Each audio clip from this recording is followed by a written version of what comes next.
think that, look, members of the Appointments Committee need to understand very clearly that their work is at a cost to the state and also to citizens, even in their private capacity. First of all, this is being telecast live by many television stations. Now, if you calculate how much advertisements cost per minute, and we spend 10 hours at the Appointments Committee, that's a huge amount of money, which we are spending. Then come to think of the time, that people stop doing their work and so on to watch. You can also cost that in monetary terms, and even cost that in terms of social loss and social gain and so on, So what they're doing is at a cost. And they have a responsibility, to the extent that it is possible, to minimize the cost to all of us of this exercise. Vetting people for 10 hours, really, when at the end, both sides agree that there's nothing wrong, the person should be approved, is problematic. You understand? It's really problematic. Now, again, sometimes I sit back and I wonder. This gentleman who has been nominated to become Ashanti Regional Minister, I watch his meeting. Yeah. The guy comes in and then they start. Oh, we know you are a TikToker. I mean, all of you saw it. He says, yes. Oh, before you came to the committee, did you do any posting? He said, yes, I did. What did you post? And so, at that stage, I was thinking that somebody may have seen a post which would be relevant to his character or to his work or something. True. Nothing like that. So I'm sitting at home watching television and saying, what a joke. What is this about? So you're questioning the relevance of that comment. Exactly. I mean, it's reduced to some comical enterprise. You understand? Then there's another one, and the person is asked, what is your favorite song? And he mentions his favorite song. Can you sing it for us? My goodness. What is that? The whole vetting process being reduced to some, talent hunt? Yeah. Can't believe it. Someone was asked to sing a Before. Methodist hymn. That is long ago. Yes, I mean, the Methodist hymn is, it was during President Mills's tenure. Yes. Where somebody nominated to serve as a minister comes before the committee and they say, you go to church? He says, yes, I go to church. Oh, you must therefore know how to sing hymns. What is your favorite hymn? She mentions it. I say, sing your favorite hymn for us. Another guy, I think it was Professor Phoebe also. Okay, lands and natural resources. Who was asked to sing the national anthem. What is happening? I raised this issue yesterday. And some very distinguished citizens, actually said that, sometimes they can tell that the nominee is so tense and it's an attempt to help the nominee, break out of the tension and feel relaxed and so on. If somebody is nominated a minister, you want to test their stress level. If they can't take stress, if sitting before the Appointments Committee, they become so nervous that you have to make them sing Methodist hymn and Amachi Dede songs and so on, they are not qualified to be ministers. Because the job of a minister entails a lot of stress. You understand?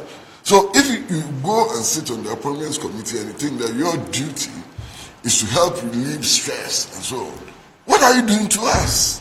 The other thing which really, shocks me is when a nominee appears before the committee and a member, asks for the right to ask a question, puts up a hand and so on. And then he starts by saying, you are a very honorable person. I know that you are an excellent person. You are more than qualified to do the job. You have no difficulty exercising your functions as a minister. Thank you very much. I have no questions to ask. Is that the purpose of the appointments committee? Is that the purpose? Praise singing? What is that? Look, I think that all Ghanaians want a serious job to be done. One, because these ministers have been nominated and are likely to assume office at a time when this country is in very deep crisis. And the crisis that this country is in dictates that processes leading to nomination, vetting, and appointment are serious processes. Yes, we are in crisis. You know, we can go through the crisis. I don't think that I want to go through that now. Everybody knows the crisis in which we are. So the appointments committee ought to be serious. The other problem that I have with the appointments committee is that it's becoming a platform for political point scoring. That is not what it's supposed to be. You know, you said this about my party and so on. Come and clear yourself and so on. No, I don't think that it is a platform for political point scoring. Now, because of that, the public is able to predict what is likely to happen. Who is going to stay there for 10 hours and who is going to stay there for 10 minutes and so on. It's so predictable. I mean, this morning, I'm watching social media, and the public is predicting that Okudatu will probably be the longest, stay the longest with the appointments committee. Yeah. I hope that the public is proved wrong. I hope that the public is proved wrong. But that's the public expectation. As a matter of fact, a young man posted that if he's going for vetting, he should go with his pillow, his blanket, and a mattress, because it's going to be grueling. And he's anticipating it. Yeah, a long time. Why? Because he has been a leading advocate and made allegations against people on the other side. So the expectation is that people on the other side are going to take advantage of this platform to engage in political point scoring.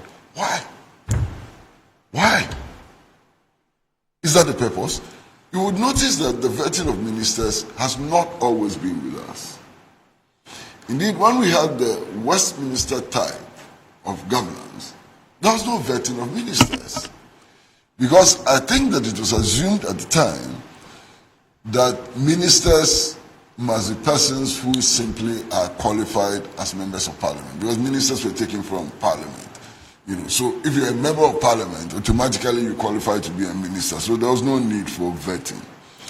It was when we introduced the hybrid of the American presidential system and the Westminster system, which made it possible to appoint people from outside parliament, that it became necessary to test their qualification. You understand? Their qualification to be ministers. And what is the qualification to be minister? What's the qualification to be minister? Some people even go to the extent of suggesting that we should test them for their technical knowledge and skills and so on. Well, I wouldn't object to that. You understand? But then I'm mindful of the fact that ministers are not technical heads of the ministries. Necessarily. They are political heads of the ministries. They are meant to be given political direction rather than technical direction. You understand? So if we overdwell on their technical competence and so on, we may not be doing injustice, we may not be doing justice to their roles as political heads of the ministries. And I've worked in the civil service, I've worked in the public service and so on. I've worked very closely under ministers and so on. Master, this whole elevated position of minister and so on, what is it? Some of these ministries can run without ministers. In fact, the ministers become an extra burden on the ministries. And sometimes they become impediments in the way of the technocrats who want to do things and so on. You know, and I know what I'm talking about. You know, the best minister may be one who is effective at coordination and good at initiating brainstorming sessions and so on, and allows, you know, some kind of participation in the decision-making process of all the relevant sectors and so on. That's the best minister. Right.